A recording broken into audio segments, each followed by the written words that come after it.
Bom dia, ouvintes da Rádio Campo Maior, especialmente os servidores e servidoras do município. A Beatriz, a ajudante de gravação, lembrando a você que esse programa é gravado, né? A companheira Joelsa, que está participando comigo hoje, pessoal da rádio, internautas. Hoje são 19 de julho de 2025, eu sou Águida Maria e este é o programa Sindicato em Destaque, uma realização do Sindicato dos Servidores Públicos Municipais de Xeramobim, que traz assunto do interesse dos servidores.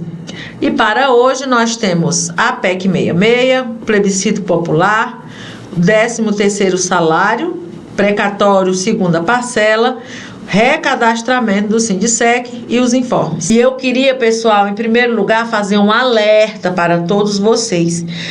Durante esta semana, a gente foi procurado por vários servidores, principalmente aposentados, servidores que têm causas de pedido de indenização na justiça, como o FGTS, por exemplo, que procuraram a gente porque um advogado falso estava entrando em contato com eles, se passando pelo Dr. Valdeci, dizendo que eles tinham ganho a causa.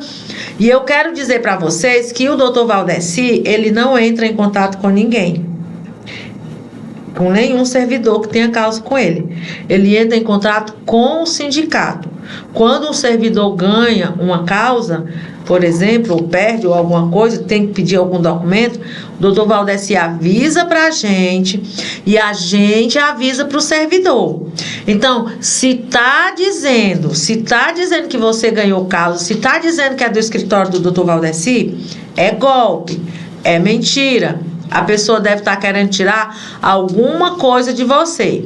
Então, fique atento, fique atenta e não caia em golpes.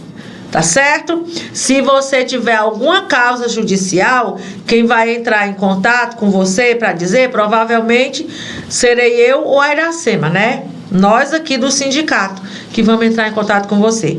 Não é o escritório do Dr. Valdeci, tá bom? Fique atento. Fique alerta e não caia em golpes. E eu lembro a você que a gente está com a nossa sede na Rua Dias Ferreira 103. A gente abre especialmente nesse mês de julho, de 7 às 12 horas, né? De segunda a sexta. Os telefones funcionam nesse mesmo horário. Se você quiser pedir sua informação, sua guia, qualquer coisa, você entra no WhatsApp 97 23 31 33 ou então você liga para o 3441-0046. E agora, pessoal, vamos às nossas parcerias. Nas nossas parcerias, você tem desconto. As empresas, né, tem um convênio com o Sindicec e você que faz o serviço lá tem desconto no serviço. Né? Por exemplo, a Prontomed, temos nossa parceria já antiga com a Prontomed. Como é que tá os preços lá hoje para você pagar na Prontomed? Consulta, você paga só R$80. Mamografia, você também só paga R$80. Ultrassonografia, você paga só R$70. E Holter e Mapa, você paga R$60. Tá certo? O restante é a gente que cobre. Não esqueça de pedir sua guia com antecedência antes de ir procurar este serviço. Lembra a você que a guia aqui para o atendimento da Prontomed é limitado o número de guias todo mês, tá? Então, não tem guia o mês todo, não tem guia para atender toda a demanda, infelizmente, porque a gente só dá a quantidade de guia que a gente pode pagar, né? Porque você tem o desconto, mas a gente tem que completar, tá certo? Então, precisando, procure, né? Tem guia todo mês. Fechou a guia do mês, mas abriu o mês, dia 1º, já tem as guias daquele mês. Tá bom? A gente lamenta não poder atender toda a demanda e pede a compreensão de quem não for atendido, porque as guias terminaram, tá bom? A gente não fornece mais guia porque, infelizmente, a gente não pode pagar por toda a demanda. Tem também a Clinilab. Lá na Clinilab também não é qualquer exame, né? Mas tem até um teto, né? Os exames que cobrem. A maioria dos exames que são pedidos, os mais comuns que semestralmente ou anualmente todo mundo tem que fazer, esses a gente cobre 100%. Também temos parceria com a ARA.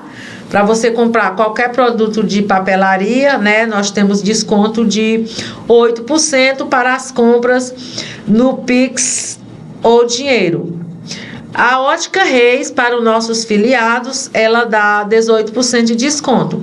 E João Vitor manda avisar que esse mês de julho tem o desconto especial da loja, né? A promoção da loja, 30% de desconto, e você acumula com o seu desconto do servidor. Aí aproveite o mês de julho, vá trocar seu óculos, que você vai ter um descontão na sua compra.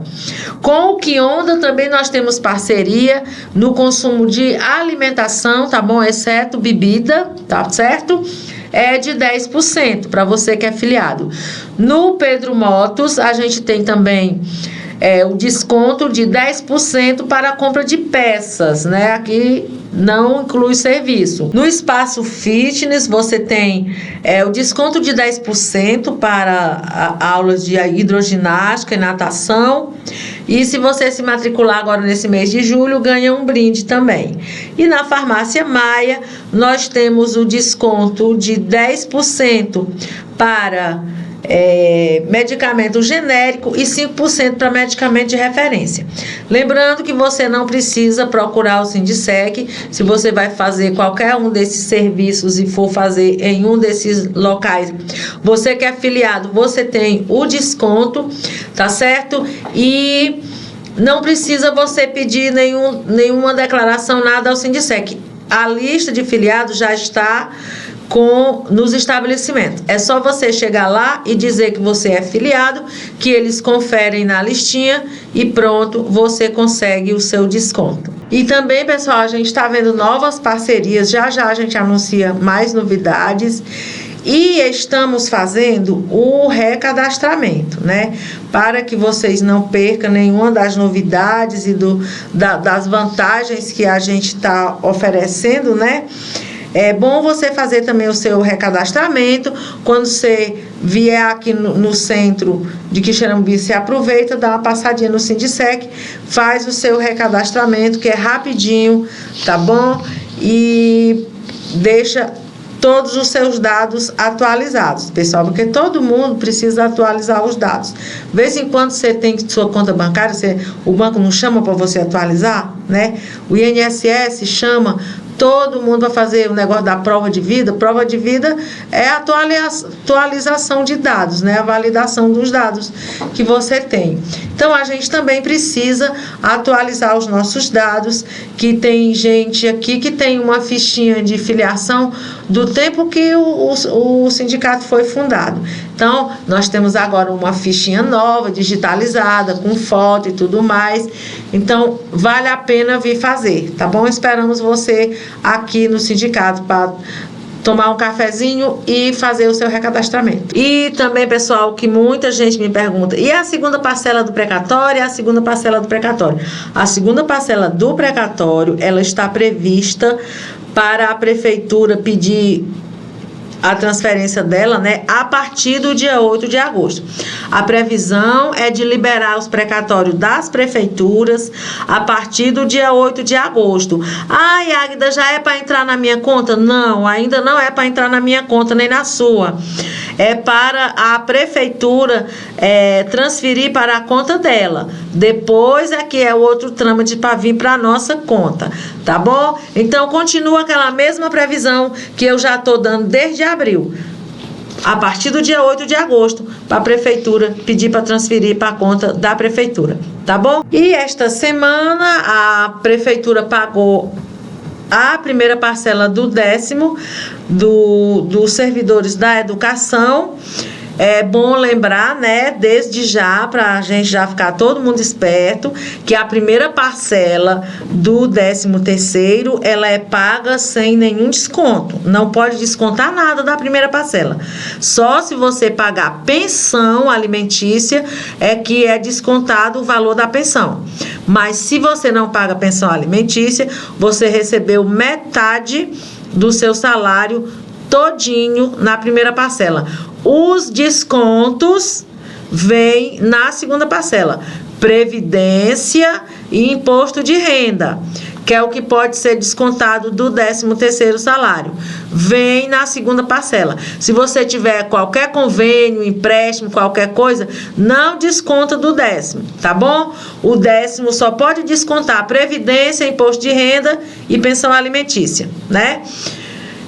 E a previdência e o imposto de renda já vai vir descontado na segunda parcela. Então, quando você for receber a segunda parcela, ela vai ser bem menor do que a primeira parcela que você recebeu agora no mês de julho. Agora, pessoal, a gente vai falar, a gente está aqui planejando gravar tipo uma série fazendo um histórico dos direitos adquiridos, os direitos adquiridos do trabalhador, né, que estão tentando surrupiar esses direitos, né?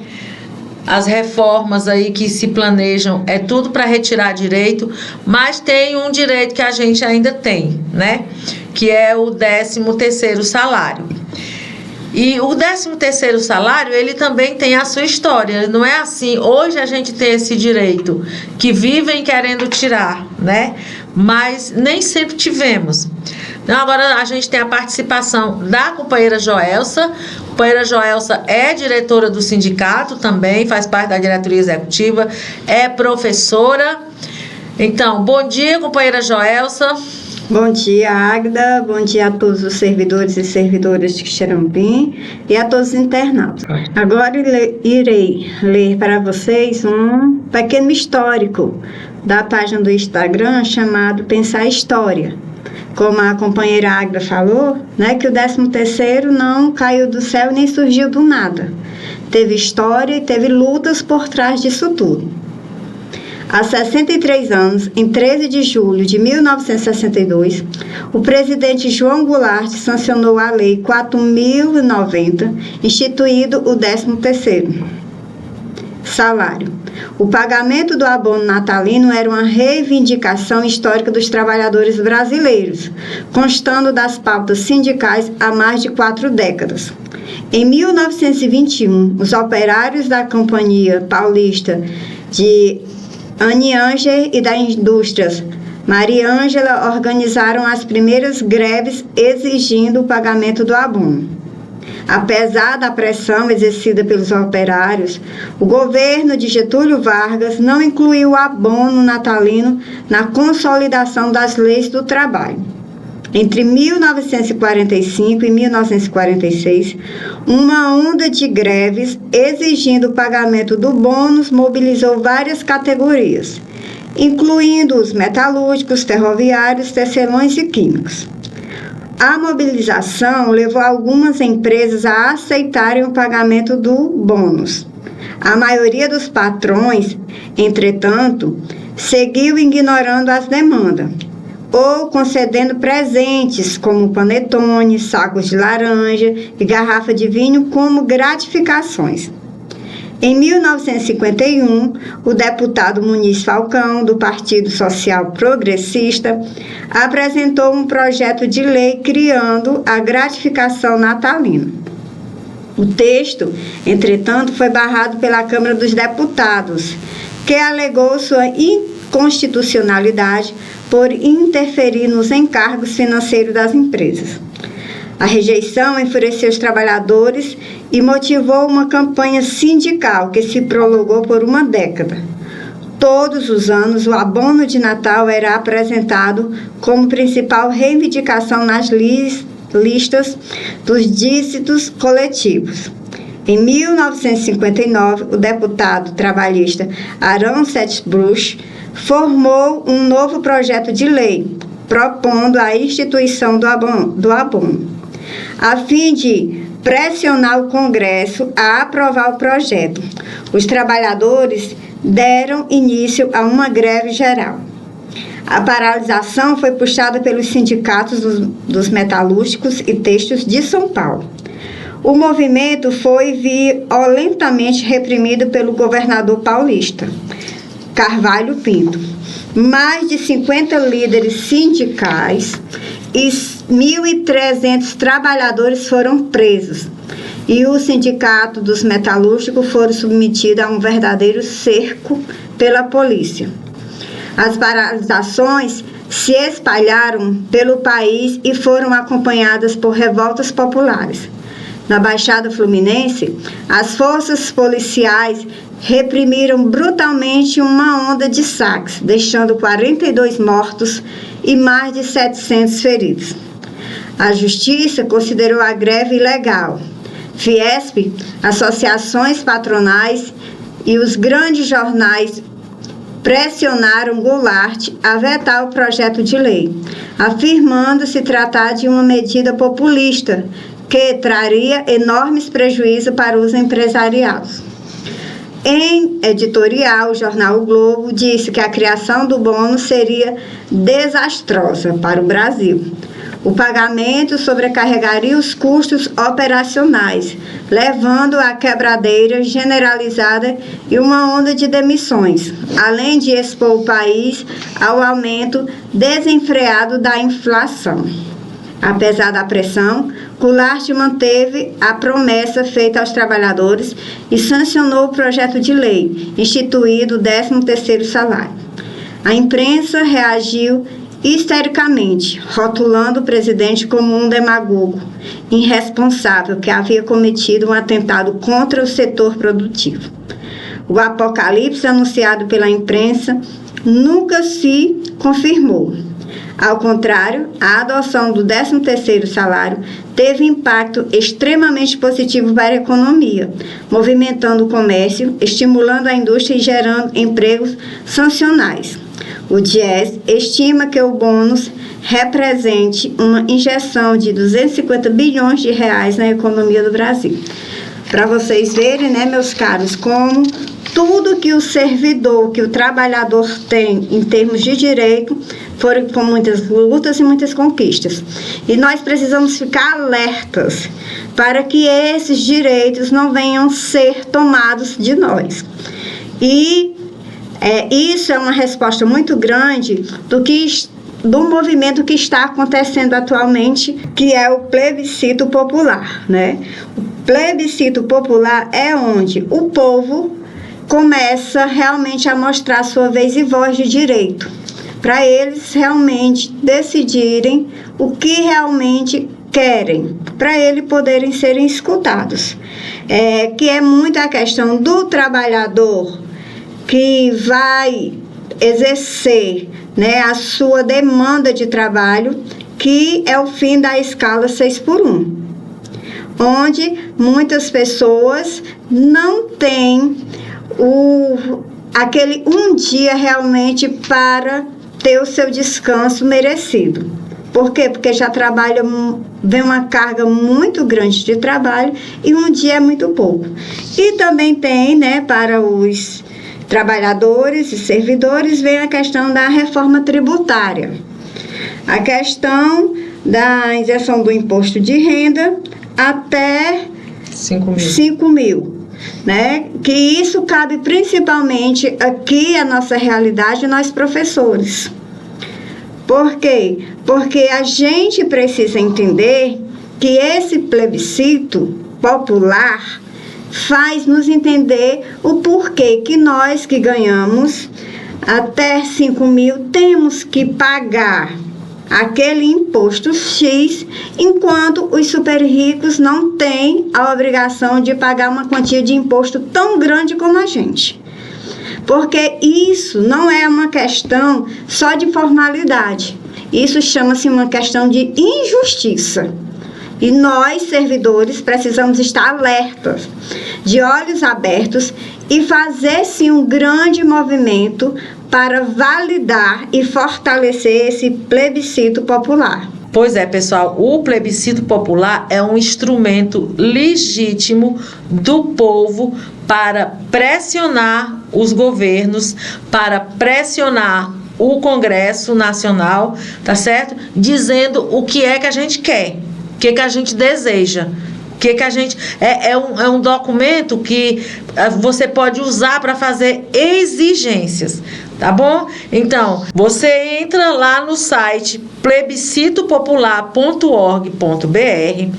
Aí lá tem a opção Plebiscito Popular 2025. É só você entrar lá que tem todos os passos para você votar no plebiscito, né? Você dizer, vota sim. No caso, você que é um trabalhador, um servidor público, um trabalhador de CLT, nós, o povo, nós estamos, nós devemos votar no plebiscito popular, porque o plebiscito popular está exigindo o que aqui? Ele está exigindo que o Congresso aprove o projeto do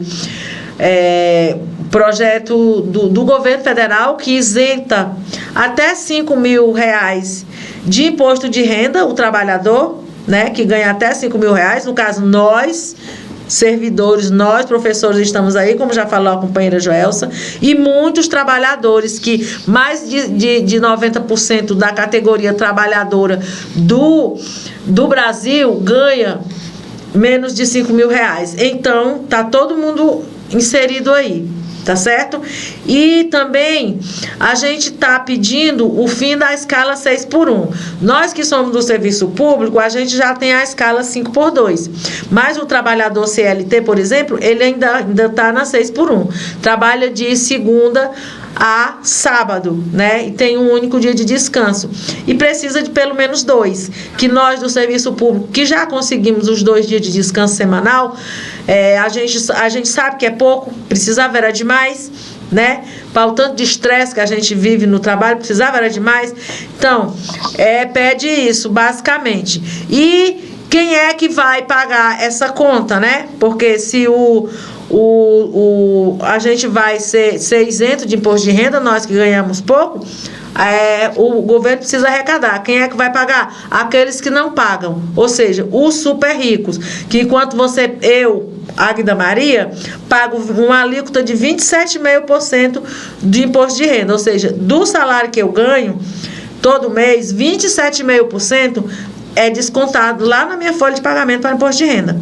Mas a criatura super rica ali, que ganha R$300.000 por mês, né, digamos, ou que é empresário, que fatura mais disso por mês, ele não paga nada de imposto de renda, ou paga só um tiquinho, que não faz nem cosquinha, né, no rendimento mensal dele. Então, é isso que o plebiscito popular está pedindo. A taxação do super rico para suprir a arrecadação da isenção da gente que é trabalhador e ganha pouco. Então, vá lá, acesse plebiscitopopular.org.br e vá Plebiscito Popular 2025 e vote sim para este plebiscito. Vote sim para a isenção do imposto de renda para quem ganha até R$5.000. Vote sim para o fim da escala 6x1 sem a redução de salário, né? A redução da jornada sem a redução de salário do trabalhador. E vote sim para taxar os super ricos. Companheira Joelsa, você quer finalizar com alguma coisa? Sim, né? Quero agradecer a todos que estão conosco, ouvindo, participando, e também reforçar a questão do plebiscito popular 2025, porque, vou dizer mais uma vez, é uma voz que o povo precisa e necessita expandir nesse Brasil, principalmente o trabalhador e o servidor. E também agradecer a todos, né, principalmente os filiados do Sindiceg, e os que não são filiados venham participar também e fortalecer mais ainda a nossa força sindical. Porque se tem direito, tem luta. Se tem luta, nós estamos por aqui. Muito obrigada. Obrigada, companheira Joelsa. Pessoal, como vocês escutaram aí o relato da companheira, né, na conquista do 13º salário, né, muita luta, 4 anos de luta, de greves, inclusive de morte, né? Então, mais uma vez, eu reverencio aqueles que vieram antes de mim, né? E sugiro a vocês que também façam essa reverência para aqueles que vieram antes de nós, porque cada direitinho que a gente tem foi conquistado a duras penas, às vezes com sangue, como no caso do 13º. É bom a gente pensar bem nessas coisas, é bom a gente guardar essas informações, é bom a gente não esquecer que se você tem pouca coisa hoje, você já teve menos. E para você conseguir aquilo que você tem hoje, para que fosse conseguido, foi desse modo aí, como foi com o 13º. Com as outras conquistas, algumas não foi tão diferente assim. Agora, para conseguir um direito para o trabalhador, é um perrengue todo desse. Agora, para tirar, né, meu filho, é só uma canetada ou uma reuniãozinha dos deputados inimigos do povo, como aconteceu esta semana, a PEC 66, que é nefasta, é absurda, porque, entre outras coisas, ela faz o quê? Ela aumenta a idade mínima para aposentadoria, né? Já está em 60 anos, ela vai passar disso.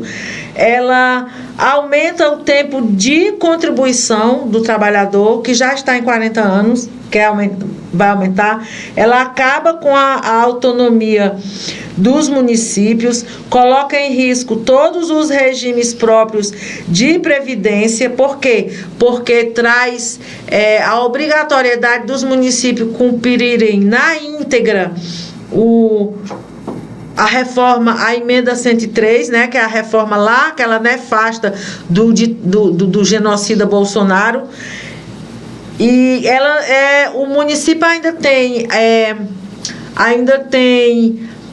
a possibilidade de adequar mais ou menos, como, por exemplo, aqui, apesar da reforma que teve na nossa Previdência, o nosso QUIPREV, a gente conseguiu algumas melhorias, né? Só que a PEC 66, ela dá obrigatoriedade, todo mundo tem que fazer igual, né? E também ela impossibilita uma aposentadoria justa, né, para servidores, para servidoras.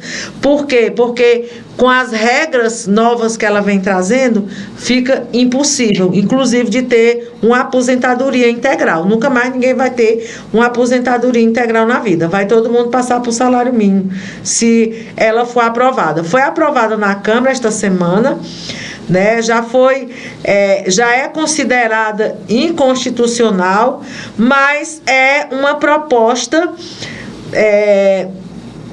que todos os prefeitos estão a favor. Inclusive, no dia da votação lá na Câmara dos Deputados, era uma babação, prefeito daquele município, um monte de prefeito lá assistindo a sessão para ver aprovado este absurdo. Foi aprovado na Câmara, né, em primeiro e segundo turno, aprovaram o primeiro turno, chamaram já o segundo para aprovar 10 minutos depois, deram um intervalo de alguns minutos e já voltaram a aprovar em segundo turno.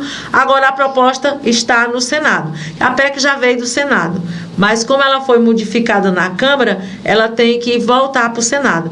Agora a nossa batalha vai ser para que não seja aprovada no Senado. Porque se aprova a PEC 66, meu filho, aí é a pá de cal que a gente não precisa, tá certo? É isso. E ainda tem, além do texto da PEC, que já é nefasto, ainda tem a tal da emenda 5, que as emendas que eles colocam no texto, né? Que essa, meu filho, essa aí enterra de vez qualquer possibilidade que você tenha de ter uma aposentadoria digna. A PEC 66, ela